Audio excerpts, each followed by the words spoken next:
السلام علیکم ورحمۃ اللہ وبرکاتہ۔ محترم ناظرین کرام، آج کے ہمارے موضوع کا جو عنوان ہے وہ یہ ہے کہ کیا نبی کریم صلی اللہ علیہ وآلہ وسلم کا میلاد منانا ناجائز و حرام ہے؟ کیا یہ بدعت ہے؟ اگر عید میلاد النبی صلی اللہ علیہ وآلہ وسلم منانا بدعت ہے، معاذ اللہ گمراہی ہے، تو ان تمام محدثین، مفسرین اور اکابر امت پر کیا فتویٰ لگے گا جو عید میلاد النبی صلی اللہ علیہ وآلہ وسلم کو جائز سمجھتے تھے، جن کا ذکر ہم آگے کرتے ہیں۔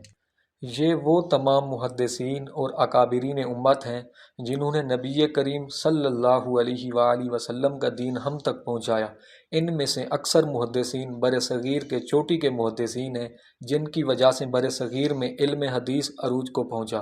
جن کی وجہ سے برصغیر میں اسلام کی اشاعت ہوئی۔ اب فیصلہ آپ نے خود کرنا ہے۔ آج کوئی اہل حدیث یا کسی بھی فرقے کا ملا کہتا ہے عید میلاد النبی منانا ناجائز ہے، تو ان سے ہمارا سوال ہے کہ یہ تمام محدثین، مفسرین اور اکابرین امت جو عید میلاد مناتے آئے، کیا یہ سب گمراہ تھے؟ اللہ رب العزت کی قسم، یہ بات روز روشن کی طرح عیاں ہے کہ یہ آج کے فتنہ باز ملا تو گمراہ ہو سکتے ہیں، یہ محدثین، مفسرین ہرگز گمراہ نہیں ہو سکتے جن کی صداقت، ولایت پر امت نے اجماع کیا۔ اگر ان ملاؤں سے پوچھ لیا جائے کہ عید میلاد النبی منانا بدعت و گمراہی ہے، تو ان تمام محدثین، مفسرین کو بدعتی اور گمراہ لکھو۔ یہ انشاءاللہ ایسا قیامت کی صبح تک نہیں کر پائیں گے، کیونکہ ان کو بھی پتہ ہے کہ ان کے بغیر ہم کسی کھاتے کے نہیں۔ اب ہم آپ کے سامنے محدثین، مفسرین اور اکابرین امت کے حوالہ جات پیش کرنے جا رہے ہیں، جس کو ہم سکرین پر چلائیں گے، اور یقیناً عقل شعور رکھنے والا شخص آج کے فسادی ملاؤں کے فریب میں آنے سے بہتر ان محدثین، مفسرین اور اکابرین امت کے پیچھے چلے گا جن کی صداقت اور ولایت پر امت کا اتفاق ہے۔ حوالہ نمبر 1، شیخ الاسلام حافظ ابن حجر عسقلانی رحمۃ اللہ علیہ۔ میلاد شریف کے عمل کے حوالے سے پوچھا گیا کہ آپ میلاد شریف کیوں مناتے ہیں، تو آپ نے اس کا جواب کچھ یوں دیا: مجھے میلاد شریف کے بارے میں اصل تخریج کا پتہ تب چلا جب سیین سے یہ ثابت ہے کہ حضور نبی کریم صلی اللہ علیہ وآلہ وسلم مدینہ تشریف لائے تو آپ صلی اللہ علیہ وآلہ وسلم نے یہود کو عاشوراء کے دن روزہ رکھتے ہوئے پایا۔ آپ نے ان سے پوچھا ایسا کیوں کرتے ہو؟ اس پر وہ عرض گزار ہوئے کہ اس دن اللہ تعالیٰ نے فرعون کو غرق کیا اور موسیٰ علیہ السلام کو نجات دی، سو ہم اللہ تعالیٰ کی بارگاہ میں شکر بجا لانے کے لیے اس دن روزہ رکھتے ہیں۔ اس حدیث مبارکہ سے ثابت ہوا کہ اللہ تعالیٰ کی طرف سے کسی احسان و انعام کے عطا ہونے، کسی مصیبت کے ٹل جانے پر کسی معین دن میں اللہ تعالیٰ کا شکر بجا لانا اور ہر سال اس دن کی یاد تازہ کرنا مناسب تر ہے۔ اللہ تعالیٰ کا شکر نماز و سجدہ، روزہ، صدقہ اور تلاوت قرآن و دیگر عبادت کے ذریعے بجا لایا جا سکتا ہے۔ حضور نبی کریم صلی اللہ علیہ وآلہ وسلم کی ولادت سے بڑھ کر اللہ کی نعمتوں میں سے کون سی نعمت ہے؟ اس لیے اس دن ضرور شکر بجا لانا چاہیے۔ حوالہ نمبر 2، امام قسطلانی رحمۃ اللہ علیہ ماہ ربیع الاول میں محفل میلاد کے انعقاد اور ان کی برکات کا ذکر کر کے لکھتے ہیں: اللہ تعالیٰ ہر اس شخص پہ رحمت نازل فرمائے جس نے ماہ میلاد کی راتوں کو عید بنا کر ایسے شخص پر شدت کی جس کے دل میں مرض و عناد ہے۔ حوالہ نمبر 3، امام جلال الدین سیوطی رحمۃ اللہ علیہ فرماتے ہیں: میرے نزدیک میلاد کے لیے اجتماع، تلاوت قرآن، حیات طیبہ کے واقعات اور میلاد کے وقت ظاہر ہونے والی علامات کا تذکرہ ان بدعات حسنہ میں ہے جن پر ثواب ملتا ہے، کیونکہ اس میں آپ صلی اللہ علیہ وآلہ وسلم کی تعظیم اور آپ کی ولادت پر خوشی کا اظہار کیا جاتا ہے۔ حوالہ نمبر 4، محدث امام ابن جوزی رحمۃ اللہ علیہ نے عید میلاد النبی صلی اللہ علیہ وآلہ وسلم پر 2 کتب تصانیف کی، اور محدث امام ابن جوزی رحمۃ اللہ علیہ فرماتے ہیں: مکہ مکرمہ، مدینہ طیبہ، یمن، مصر، شام اور تمام عالم اسلام کے لوگ مشرق سے مغرب تک ہمیشہ سے حضور اکرم صلی اللہ علیہ وآلہ وسلم کی ولادت باسعادت کے موقع پر محفل میلاد کا انعقاد کرتے چلے آ رہے ہیں۔ ان میں سب سے زیادہ اہتمام آپ کی ولادت کے تذکرے کا کیا جاتا ہے، اور مسلمان ان محافل کے ذریعے اجر عظیم اور بڑی روحانی کامیابی پاتے ہیں۔ حوالہ نمبر 5، امام ابن حجر مکی رحمۃ اللہ علیہ فرماتے ہیں: محفل میلاد، ذکر و اذکار اکثر خیر ہی پر مشتمل ہوتے ہیں، ان میں صدقات، ذکر الہی اور بارگاہ رسالت میں درود و سلام پیش کیے جاتے ہیں۔ حوالہ نمبر 6 شاہ عبدالحق محدث دہلوی رحمۃ اللہ علیہ فرماتے ہیں، یا الہی میرا ایک عمل تیری ذات پاک کی عنایت کی وجہ سے شاندار ہے، اور وہ یہ ہے کہ میں مجلس میلاد میں کھڑے ہو کر سلام پڑھتا ہوں اور نہایت عاجزی، محبت و خلوص سے تیرے حبیب پر درود بھیجتا ہوں۔ حوالہ نمبر 7 شیخ عبدالحق محدث دہلوی رحمۃ اللہ علیہ فرماتے ہیں، میلاد شریف کرنے والوں کے لیے اس میں سند ہے جو شب میلاد خوشیاں مناتے ہیں اور مال خرچ کرتے ہیں، یعنی ابو لہب کافر تھا اور قرآن پاک اس کی مذمت میں نازل ہوا جب اسے میلاد کی خوشی منانے اور اپنی لونڈی کے دودھ کو ان حضرت صلی اللہ علیہ وسلم کے لیے خرچ کرنے کی وجہ سے جزا دی گئی، تو اس مسلمان کا کیا حال ہوگا جو محبت اور خوشی سے بھرپور میلاد پاک پر مال خرچ کرتا ہے۔ حوالہ نمبر 8 شاہ ولی اللہ محدث دہلوی رحمۃ اللہ علیہ کے والد محترم شاہ عبد الرحیم محدث دہلوی رحمۃ اللہ علیہ فرماتے ہیں، میں ہر سال میلاد کے دنوں میں کھانا پکوا کر لوگوں کو کھلایا کرتا تھا۔ ایک سال قحط کی وجہ سے بنے ہوئے چنوں کے سوا کچھ میسر نہ ہوا، میں نے وہی چنے تقسیم کیے۔ رات کو آقا و مولا کی زیارت سے مشرف ہوا تو دیکھا وہی بھنے ہوئے چنے آپ کے سامنے رکھے ہوئے ہیں اور آپ نہایت ہی خوش و مسرور ہیں۔ حوالہ نمبر 9 حاجی امداد اللہ مہاجر مکی رحمۃ اللہ علیہ نے اپنا معمول یوں بیان کیا، فقیر کا مشرب یہ ہے کہ محفل مولود میں شریک ہوتا ہوں، بلکہ ذریعہ برکات سمجھ کر ہر سال منعقد کرتا ہوں اور قیام میں لطف اندوز اور لذت پاتا ہوں۔ حوالہ نمبر 10 امام رحمتی رحمۃ اللہ علیہ ابو الطیب محمد بن ابراہیم مالکی رحمۃ اللہ علیہ متوفی 395 ہجری کے حوالے سے لکھتے ہیں کہ 12 ربیع الاول کو وہ ایک مدرسے کے پاس سے گزر رہے تو ان کے استاد نے فرمایا، اے فقیہ یہ خوشی کا دن ہے، لہٰذا بچوں کو چھٹی دے دو۔ حوالہ نمبر 11 شیخ فتح اللہ بنانی مصری رحمۃ اللہ علیہ شب میلاد کی فضیلت بیان کرتے ہوئے اسلاف کا یہ ارشاد نقل کرتے ہیں، اس دن کے صدقے میں اللہ تعالیٰ نے اس امت کو دیگر امتوں پر فضیلت عطا فرمائی، اس لیے امت پر واجب ہے کہ وہ میلاد النبی کی رات کو سب عیدوں بڑی عیدوں کے طور پر منائیں۔ حوالہ نمبر 12 امام ابن جزری رحمۃ اللہ علیہ فرماتے ہیں، جب حضور اکرم صلی اللہ علیہ وسلم کے میلاد کی خوشی کی وجہ سے ابو لہب جیسے کافر کا یہ حال ہے، حالانکہ اس کی مذمت میں قرآن کی صورت نازل ہوئی، تو ایک مومن امتی کا کیا حال ہوگا جو میلاد کی خوشی میں رسول اللہ صلی اللہ علیہ وسلم کی خوشی میں مال و اسباب خرچ کرتا ہے۔ قسم ہے میری عمر کی، اس کی جزا یہی ہے کہ اللہ تعالیٰ اسے اپنے فضل سے جنت میں داخل فرما دے گا۔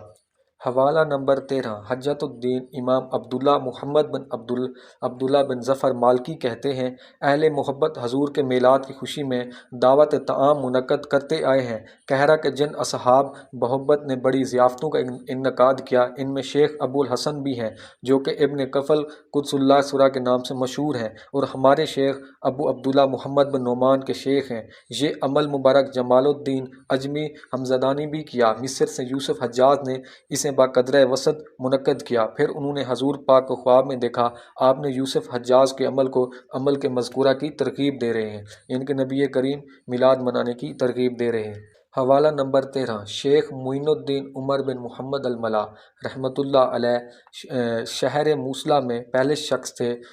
جنہوں نے عید میلاد النبی صلی اللہ علیہ وآلہ وسلم کا اجتماع منعقد کیا۔ آپ بہت ہی صالح شخص تھے اور آپ نے وہ سب سے پہلے شہر موصل میں عید میلاد النبی کا انعقاد کیا۔ آپ 570 ہجری کے تھے۔ حوالہ نمبر 14 شارح صحیح مسلم امام نووی رحمۃ اللہ علیہ کے شیخ فرماتے ہیں، امام ابو شامہ کہ شہر اربل خدا تعالیٰ اسے حفظ و امان عطا کرے جہاں عید میلاد کا آغاز کیا گیا، اس بابرکت شہر میں ہر سال میلاد النبی صلی اللہ علیہ وسلم کے موقع پر اظہار فرت و مسرت کے لیے صدقات و خیرات کے دروازے کھول دیے جاتے ہیں۔ اس سے جہاں ایک طرف غربا و مساکین کا بھلا ہوتا ہے، وہاں حضور نبی کریم کی ذات گرامی کے ساتھ محبت کا پہلو بھی نکلتا ہے، اور پتہ چلتا ہے کہ اظہار شادمانی کرنے والے کے دل میں اپنے نبی صلی اللہ علیہ وسلم کی بے حد تعظیم پائی جاتی ہے اور ان کی جلالت و عظمت کا تصور موجود ہے، گویا وہ اپنے رب کا شکر ادا کر رہا ہے، اس نے بے پایا لطف و احسان فرمایا، اپنے محبوب رسول اللہ صلی اللہ علیہ وسلم کو ان کی طرف بھیجا جو تمام جہانوں کے لیے رحمت مجسم ہیں اور جمیع انبیاء و رسل پر فضیلت رکھتے ہیں۔ حوالہ نمبر 15 شرح صحیح مسلم لکھنے والے امام نووی رحمۃ اللہ علیہ کے شیخ ابو شامہ شاہ اربل مظفر ابو سعید کو کبریٰ کی طرف سے بہت بڑے پیمانے پر میلاد شریف منائے جانے، اس پر خطیر رقم خرچ کرنے کے بارے میں اس کی تعریف کرتے ہوئے فرماتے ہیں، اس نیک عمل کو مستحب سمجھا جائے، اس کے کرنے والے کا شکریہ ادا کیا جائے اور اس پر اس کی تعریف کی جائے۔ حوالہ نمبر 16 امام ابن تیمیہ رحمۃ اللہ علیہ لکھتے ہیں، اس طرح ان امور پر ثواب دیا جاتا ہے جو بعض لوگ ایجاد کر لیتے ہیں، میلاد عیسیٰ علیہ السلام نصارہ سے مشابہت کے لیے یا حضور نبی کریم کی محبت اور تعظیم کے لیے، اور اللہ تعالیٰ انہیں اس محبت اور اجتہاد پر ثواب عطا کرتا ہے، نہ کہ بدعت پر۔ ان لوگوں کو جنہوں نے یوم عید میلاد النبی کو بطور اپنایا، یعنی کہ آپ فرماتے ہیں عید میلاد النبی اپنانے پر ثواب ملتا ہے۔ اس کتاب میں آگے امام ابن تیمیہ دوسری جگہ لکھتے ہیں، میلاد شریف کی تعظیم اور اسے شعار بنا لینا بعض لوگوں کا عمل ہے، اور میں اس کے لیے اجر عظیم بھی ہے کیونکہ اس کی نیت نیک ہے، اور رسول اللہ صلی اللہ علیہ وسلم کی تعظیم بھی ہے۔ جیسا کہ میں نے پہلے بیان کیا، بعض لوگوں کے نزدیک ایک امر اچھا ہوتا ہے اور بعض مومن اسے کبھی کہتے ہیں۔ حوالہ نمبر 17 امام شمس الدین ذہبی رحمۃ اللہ علیہ عید میلاد النبی صلی اللہ علیہ وسلم منانے کا منظر یوں بیان کرتے ہیں، الفاظ ملک المظفر کے محفل میلاد مصطفیٰ صلی اللہ علیہ وسلم منانے کا انداز بیان کرنے سے قاصر ہیں۔ جزیرہ عرب اور عراق سے لوگ کثیر اس محفل میں شریک ہونے کے لیے آتے ہیں، اور کثیر تعداد میں گائے، اونٹ، بکریاں ذبح کی جاتی اور انواع قسم کے کھانے پکائے جاتے، علماء خطابات کرتے اور عید میلاد پر کتب تالیف کرنے والوں کو انعامات دیے جاتے۔ حوالہ نمبر 18 امام تقی الدین ابو الحسن علی بن عبد الکافی السبکی رحمۃ اللہ علیہ کے بارے شیخ اسماعیل حقی فرماتے ہیں، نبی کریم کی ولادت کے دن امام تقی الدین سبکی کے ہاں ان کے ہم عصر علماء ایک کثیر گروہ جمع ہوتا، وہ سب مل کر مداح مصطفیٰ صلی اللہ علیہ وسلم کرتے اور نبی کریم کی شان میں اشعار پڑھتے۔ حوالہ نمبر 19 محدث امام ابن کثیر رحمۃ اللہ علیہ کی تاریخ کے میدان میں آپ کی البدایہ والنہایہ کے نام سے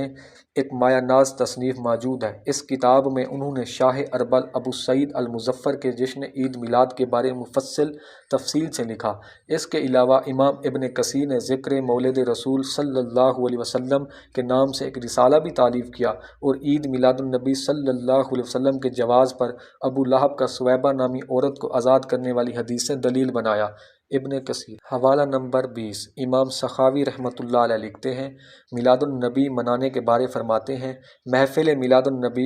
قرآن ثلاثہ کے بعد صرف نیک مقاصد کے لیے شروع ہوئی، اور جہاں تک اس کے انعقاد میں نیت کا تعلق ہے تو وہ اخلاص پر مبنی تھی۔ پھر ہمیشہ سے اسے جملہ اہل اسلام تمام ممالک اور بڑے بڑے شہروں میں آپ کی ولادت بسعادت کے مہینے میں محافل منعقد کرتے چلے آ رہے ہیں۔ اس کے معیار اور عزت و شرف کو عمدہ ضیافتوں اور خوبصورت طعام گاہوں دسترخوانوں کے ذریعے برقرار رکھا۔ اب بھی ماہ میلاد کی راتوں میں طرح طرح کے صدقات و خیرات دیتے ہیں اور خوشیوں کا اظہار کرتے ہیں اور زیادہ سے زیادہ نیکیاں کرتے ہیں۔ حوالہ نمبر 21 رئیس المحدثین مولا علی قاری حنفی رحمۃ اللہ علیہ حضور نبی کریم کی تشریف آوری کے وقت کی تظلیم بجا لائی جائے، اس لیے ضروری ہے اظہار تشکر میں مذکورہ صورتوں پر اکتفا کیا جائے۔ جہاں تک سماع اور کھیل کود کا تعلق ہے تو کہنا چاہیے اس میں سے جو مباح اور جائز ہے اس دن کی خوشی میں جائز ہے، اسے میلاد کا حصہ بنانے میں کوئی حرج نہیں، اور جو احرام اور مکروہ ہے اس سے منع کیا جائے۔ پھر فرماتے ہیں، اگر میرے بس میں ہوتا تو پورا مہینہ ہر روز محفل میلاد کا اہتمام فرماتا۔ حوالہ نمبر 22 رئیس المحدثین مولا علی قاری حنفی رحمۃ اللہ علیہ دوسرے مقام پر ابن جوزی رحمۃ اللہ علیہ کے حوالے سے لکھتے ہیں کہ امام ابن جوزی رحمۃ اللہ علیہ فرماتے ہیں، خدا کی قسم میرے نزدیک عید میلاد النبی صلی اللہ علیہ وآلہ وسلم منانے پر اللہ تعالیٰ ایسے مسلمان کو اپنے حبیب کی خوشی منانے کے طفیل اسے بے پناہ فضل کے ساتھ اپنی نعمتوں بھری جنت عطا فرمائیں گے۔ حوالہ نمبر 23 حضرت مجدد الافسانی رحمۃ اللہ علیہ عید میلاد النبی کے حوالے سے اپنے مکتوبات میں فرماتے ہیں، نبی کریم کی ولادت کے دن اچھی آواز میں قرآن حکیم کی تلاوت کرنے، قصیدے اور منقبتیں پڑھنے میں کیا حرج ہے؟ ممنوع تو صرف یہ ہے کہ قرآن مجید کے حروف کو تبدیل و تحریف کیا جائے اور الہان کے طریق سے آواز پھیرنا اور اس کے مناسب تالیاں بجانا جو کہ شعر میں بھی ناجائز ہے۔ اگر ایسے طریقے سے مولود پڑھیں کہ قرآنی تعلیمات قرآنی کلمات میں تحریف واقع نہ ہو اور قصائد پڑھنے میں مذکورہ ممنوع و امر نہ پائے جائیں تو پھر کون سا امر مانے ہے؟ مجدد الافسانی رحمۃ اللہ علیہ۔ حوالہ نمبر 24 شیخ اسماعیل حقی رحمۃ اللہ علیہ فرماتے ہیں کہ اور ماہ میلاد شریف منانا آپ صلی اللہ علیہ وسلم کی تعظیم میں سے ہے جبکہ منکرات سے پاک ہو۔ امام سیوطی نے فرمایا ہمارے لیے آپ صلی اللہ علیہ وسلم کی ولادت بسعادت پر اظہار تشکر کرنا مستحب ہے۔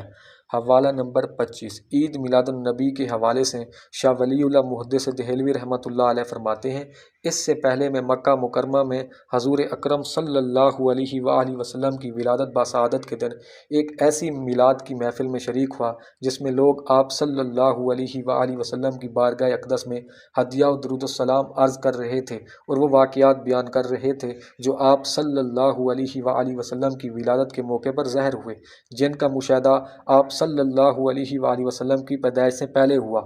اچانک میں نے دیکھا اس محفل پر انوار و تجلیات کی برسات شروع ہو گئی۔ میں نہیں کہتا کہ میں نے یہ منظر صرف جسم کی آنکھوں سے دیکھا تھا، نہ یہ کہتا ہوں کہ فقط روحانی نظر سے دیکھا تھا، اللہ ہی بہتر جانتا ہے کہ ان دو میں سے